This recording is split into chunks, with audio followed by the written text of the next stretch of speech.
This is TLV1.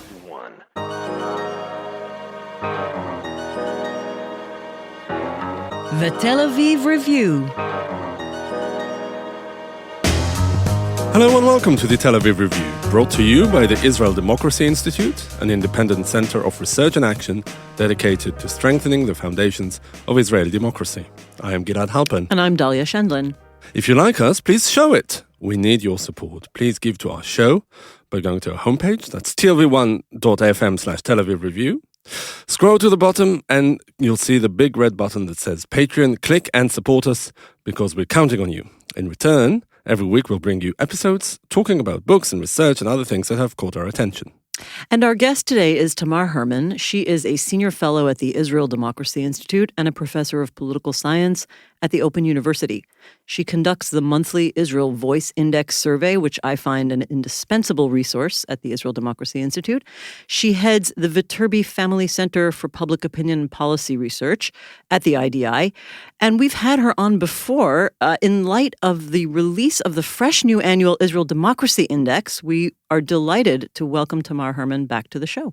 Hi, glad to be here again. We're always happy to have you and help us make sense of trends in Israeli society. So before we dive deep into the data, I want to ask a general question. What do you see as the most important changes in this year's Democracy Index relative to last year? And if there aren't any dramatic changes compared to last year, what do you see as the biggest changes over time? Well, this is a question that I'm always presented with by normally journalist Dalia, not by colleagues, because as you know, because we follow Israeli public opinion on a monthly, sometimes even bi-weekly intervals, then there are no big changes that we are very surprised by because we try to take the pulse of Israeli public opinion very often. So the differences are not huge because public opinion is quite consistent, and in Israel it is consistent along the left-right divide, I would say, and between Jews and Arabs, and between secular and religious or ultra-Orthodox people. So basically, people do not change their mind dramatically, although this is a very dramatic period because of the pandemic and so on and so forth. And we have a new government, of course, since last June 2021. So we do see some increase in the optimism of those who voted for the center and the left, and some more pessimism on the right, but the changes are not really highly dramatic. Okay, first I'd just like to say for our listeners who may only know me in the hat of a podcaster that I do have a side job as a public opinion researcher, and Tamar and I have often worked together over the years. I do want to ask you now about some specific trends that I have been following within your research, and it's very interesting. One is a data point showing that just 1/3 of the population view Israel's overall situation as good or very good, and that's quite low. Why is that? This is a really interesting change that we have witnessed since 2019, actually. Between 2003 and 2019, there was a constant increase in the number of those who assessed Israel's overall situation as good or very good. Actually, it goes with Benjamin Netanyahu. It went up. But in 2019, what we saw was a sharp decline in the amount of people who defined the situation as good or very good. And I suppose this is because, first, of the political crisis that we've been experiencing actually ever since then. In 2019, there was the call for early elections, and then it started with the following election. So people feel that the situation is unstable on certain levels. And then in 2020, we started to feel the impact of the COVID-19 pandemic. And ever since then, we see a constant decrease. But still, we should look at the very stable line of the so-so, where we have about between 40 to 44% who say that the situation is so-so. In other words, they didn't switch from good or very good to bad and very bad. They actually switched to so-so, and I suppose that this is a very rational transition, because the situation is not good or very good. It is so-so. Not too rosy, not too dark. Yeah, tell me, the data for last year's Democracy Index was collected mainly around June, which was in the immediate aftermath of another war with Hamas in Gaza, and also widespread clashes that took place in mixed cities across the country. Also, as you said, it was actually during a lull in the now 2 years long COVID crisis, which of course adds to fatigue and exasperation.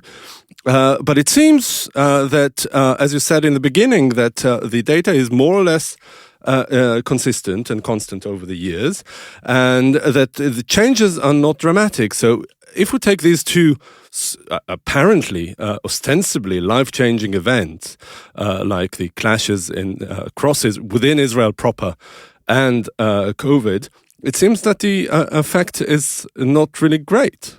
So, I mean, are we more resilient than we think?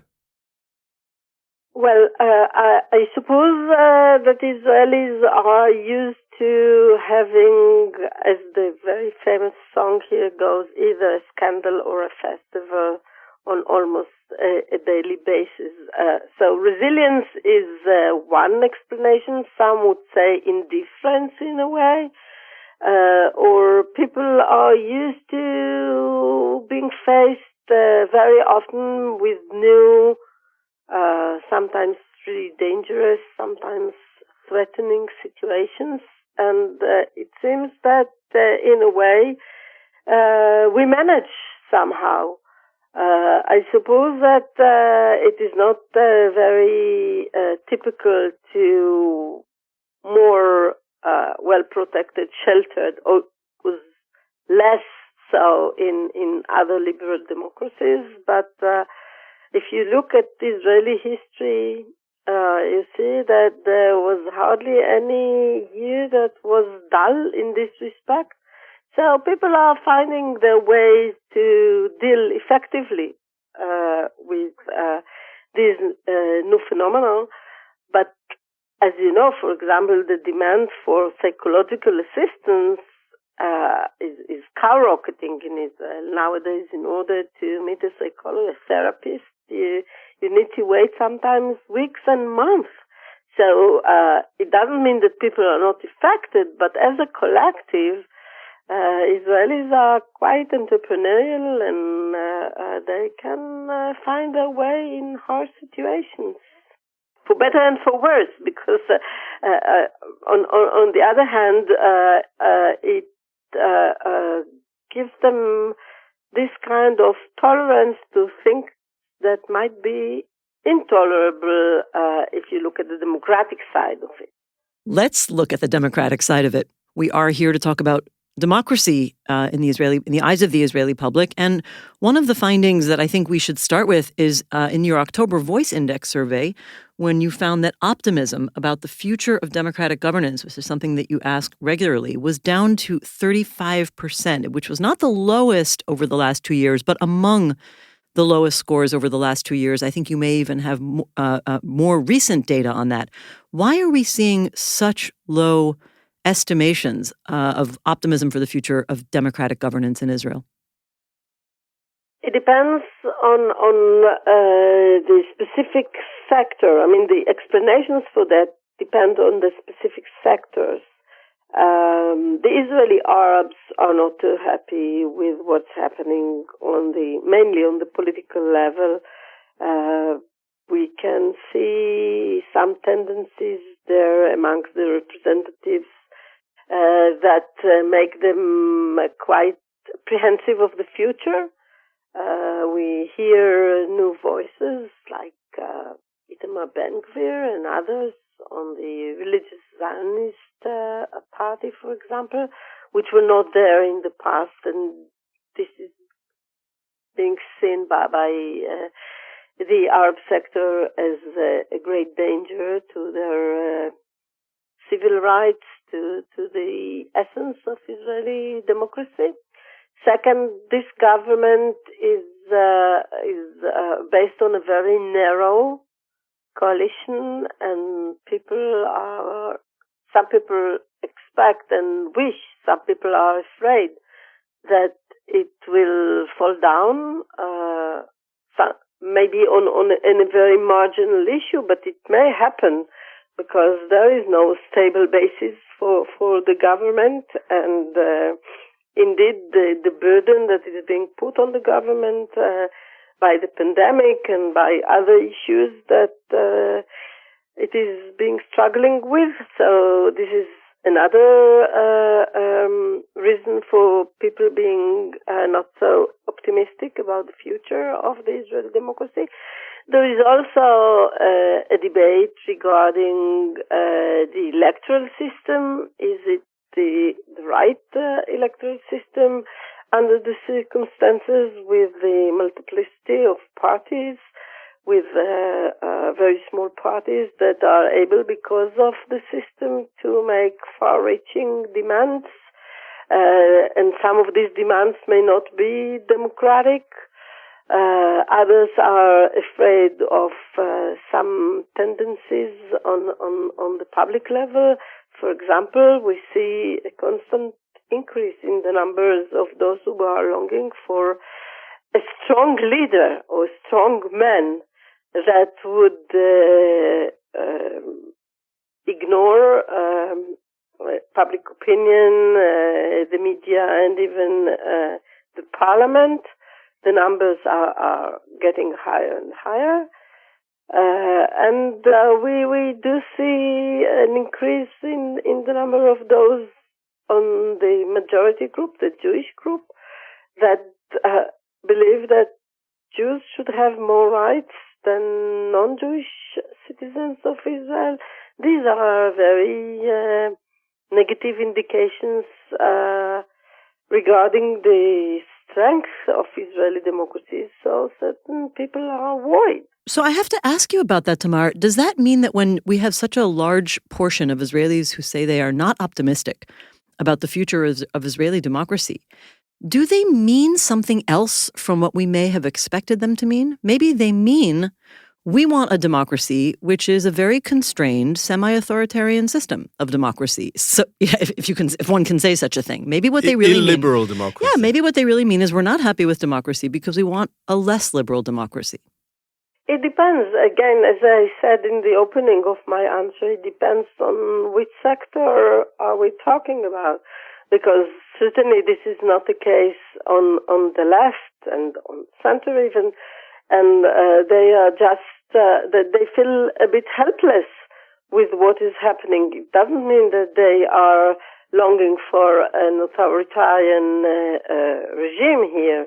I don't think that Israel is not really going in the direction of populism as far as I see it. I think that we have some very strong difficulties in dealing with the very strong, I would say, functional phenomena on the government level and on other levels. So people are not happy, and they see democracy as a good thing, and therefore when they see that things do not work this way, they are less optimistic about the future of democracy. I don't think that they look to the issue of democracy through the textbooks about what democracy should be like. For them, democracy is good governance, and they don't see good governance these days when they look out of their windows. So it doesn't mean that they would like to see another kind of a regime here.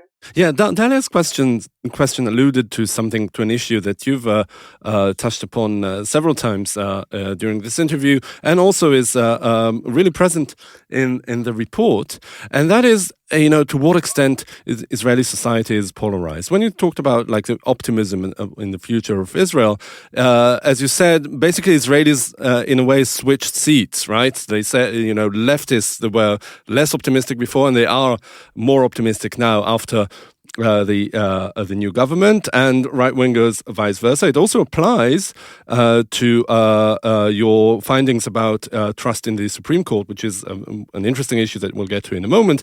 It's maybe it's not that Israelis are split and about half trust in the Supreme Court. It's just that an overwhelming majority of right-wingers distrust the Supreme Court, and an overwhelming majority of left-wingers trust the court, and therefore centrists. But maybe there's, and the same thing applies to very different views and stark differences between Jews and Arabs. Maybe it's just, this several Israels index and not one.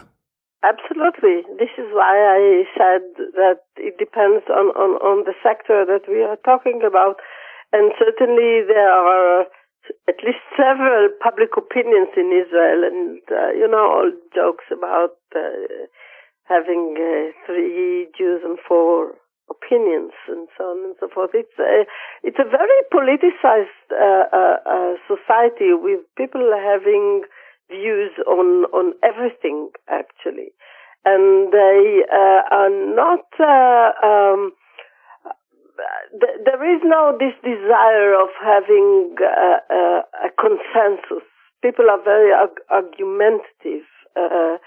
So what we see are deep splits, and I suppose that if it will happen in the future, and we will see, for example, peace being inflicted upon us, then the internal splits would get even deeper, because in a way, Israeli, at least Jewish society, is united by the sense of conflict with the outside. But this does not necessarily means that they agree with each other on a very wide variety of domestic issues, and even on external issues. So this is, as I said, it is not a consensus-oriented society, and therefore we should not be very surprised that we see huge differences between various subsectors of Israeli society. Okay, well, given that some large portion of our listeners are in the U.S., I think they will certainly relate to the problem of a highly polarized society. And one of the issues that I want to, delve into now is something also that Americans can relate to, which is an increasingly deep divide in Israel over the question of the role of the judiciary, and specifically the Supreme Court. There's been a raging debate really on the political level among academics and any citizen who cares about this. I may be among the people in this debate over why there has been a decline in the levels of trust in the Supreme Court. I think that people who are critical of the court's role in Israel say that there has been judicial overreach and that the court has acted too aggressively. While I think that the Democracy Institute has argued, as I would, that there has been political criticism that has overreached the level of normal criticism, maybe even bordering on incitement, portraying the judiciary as some sort of enemy of the people. So how do we understand the decline? Why do we see, what do you think the sources of the decline are? The Supreme Court has been for years and years the bastion of liberal thought and liberal values in Israel, which are being identified more with the center and the left. Okay, so people who put themselves politically on the right feel that the Supreme Court doesn't function the way that they expect it to function. And this view was, of course, encouraged by certain political leaders in Israel. The clashes between the government and the Supreme Court, Netanyahu's government and the Supreme Court over the years, of course, weakened the belief of the right-wing parties, voters in the Supreme Court. And the politicians succeeded in campaigning against the Supreme Court on that side of the political spectrum. However, what we see, and this is in a way, I think, more troubling, is that the Supreme Court is losing some support on the center and the left as well, because people on the left and the center, certain people are now talking about the Supreme Court as being too compromising with the anti-liberal views and trying to appease the right. And of course, we do see more judges in the Supreme Court that were recently nominated who do not necessarily represent the liberal spirit the way that the center and the left are expecting them to represent. So we know for many years that the ultra-Orthodox are very strongly against the Supreme Court. The national religious sector is also not very fond of the Supreme Court, and now they are losing the foothold on certain parts of the left and center.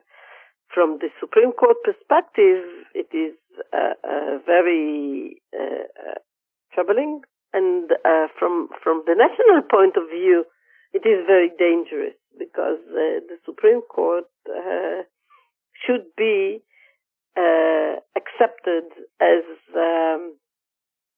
a branch of government that tries to do good for everyone, not for a very small segment of the society. We should point out that trust in the government and political parties is still significantly lower than trust in the judiciary, even after this erosion that you're talking about. But right, but the decline exactly there was not so severe. They started from a very low point, and they are still in a very low point. Yeah. This is not the case with the Supreme Court. So going very high. Going back to what we said earlier about polarization, there was still some bastions of consensus within Israeli society, the judiciary, up until recently being one of them, maybe not overwhelming consensus, but to an extent, not overwhelming as like the IDF, for example, that enjoys up to like 90% support or something like that. Which even that, though, declined in the current index. Yeah, so maybe it's not so much the lack of consensus, but the fact that a very few areas of consensus have been eroding. Even the IDF is now declining in terms of the public support. And I think that if we are talking about, holy cows, there was nothing more holy in Israel than the IDF. And we do see that the support or the trust in the IDF decreased from the upper 80s and 90s to the lower 80s, and even in one measurement we got 78% trusting the IDF. So, some people say that skeptical views on the world is good for democracy, and therefore it wasn't very good that everyone trusted the army. But still, this was a point or a flag around which most Israelis rallied, and apparently this is not the case anymore. So now the question is, what are we rallying around?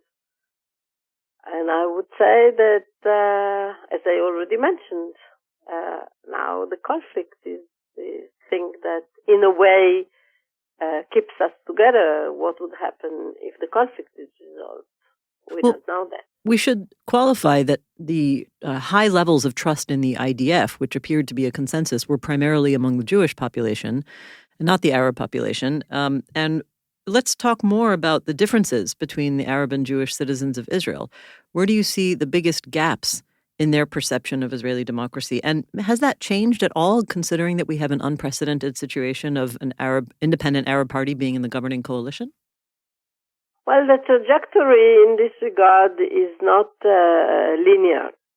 And obviously the rock of contention between the majority group and the Arab minority is the nature of the state. Whereas the Israeli majority, Jewish majority, see Israel first and foremost as a Jewish national state, and only second as a democracy, or say the same Jewish and democratic.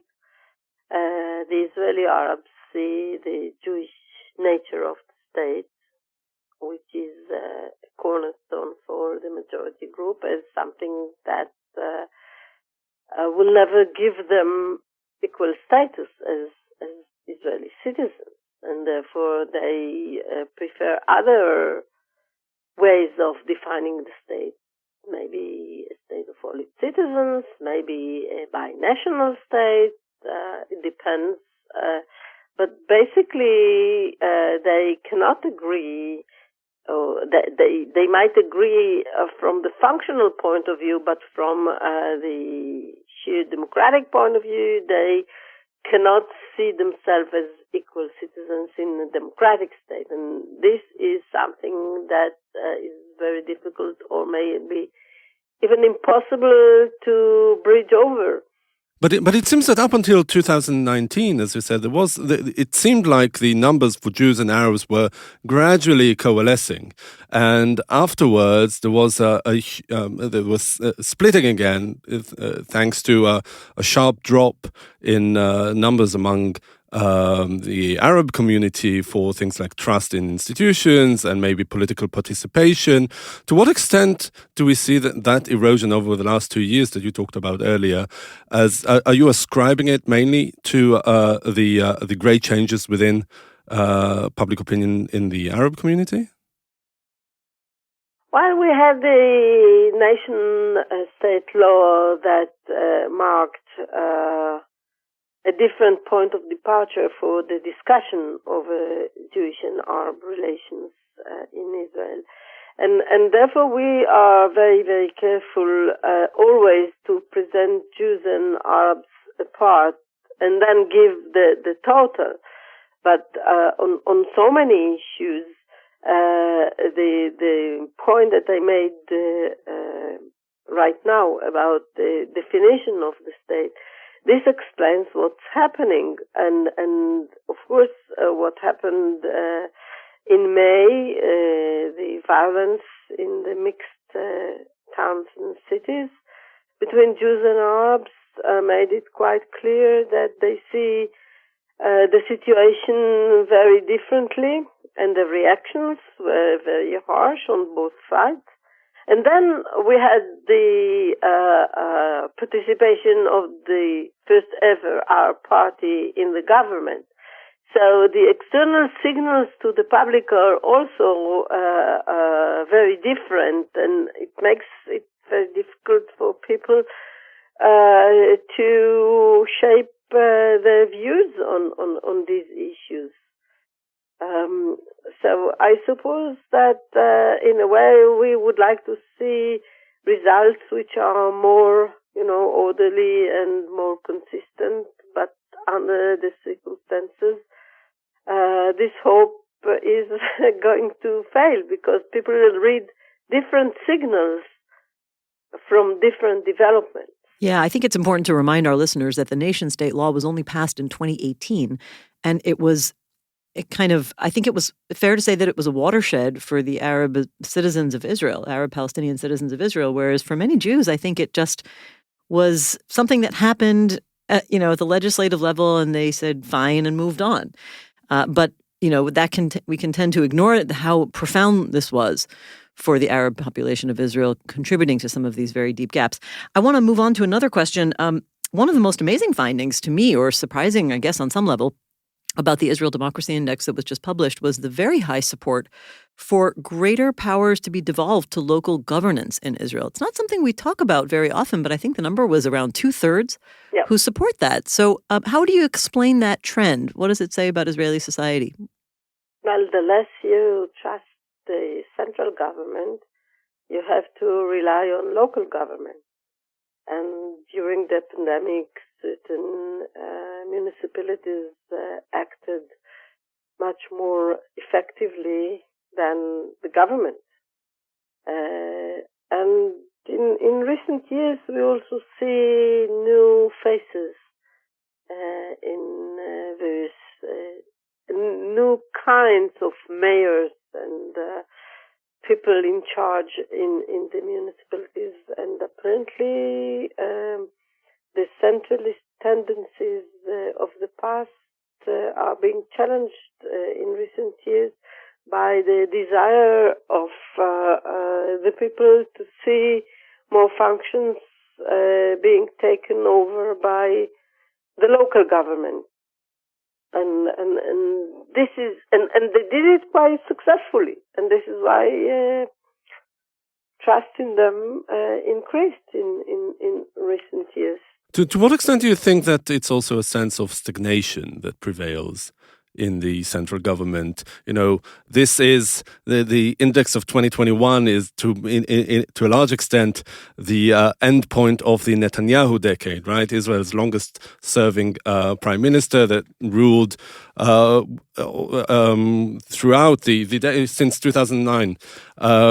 Do you see those numbers as, it might be a sort of a pompous way to put it, but as Netanyahu's legacy? This is how Israeli society is reflected and mirrored by the Netanyahu years? Yes and no. I think that knowing that there are so many Netanyahu's supporters in our samples, I wouldn't say that they see this his very long term as negative. So I suppose that the difficulty to deal with the present problems is something that is not attributed to the inability of Netanyahu to deal with this effectively, but the central government very often cannot deal with local issues.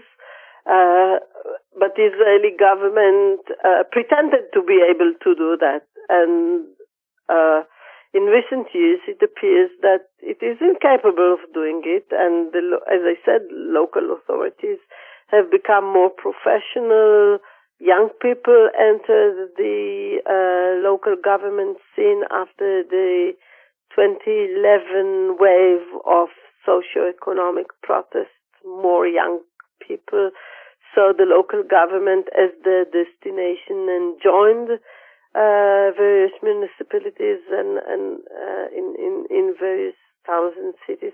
So there was a very quiet revolution going on there, whereas on the national level, things are less promising. We have to end soon, and I want to try to wrap up with a zoom-out question, so sort of above the individual numbers. Bird's eye view. Yeah. If you look at the 2021 index, do you think that Israelis are expressing discontent with democracy as a system, as the Israeli system? Do you think they are critical of the institutions and the system we have in place? Or are they more disappointed in what they view as the individual failures of the politicians and the leaders who are responsible for implementing that system because they feel they are either incompetent or exploiting what is essentially a good system? I would opt for the second explanation. I think that Israelis are still committed to democracy as a system, like many citizens over the world, they are dissatisfied and disappointed with the apparent difficulty, even impotence of liberal democracy to deal with national crisis. And they are very critical of the way that things are being handled, but not with the very idea of democracy.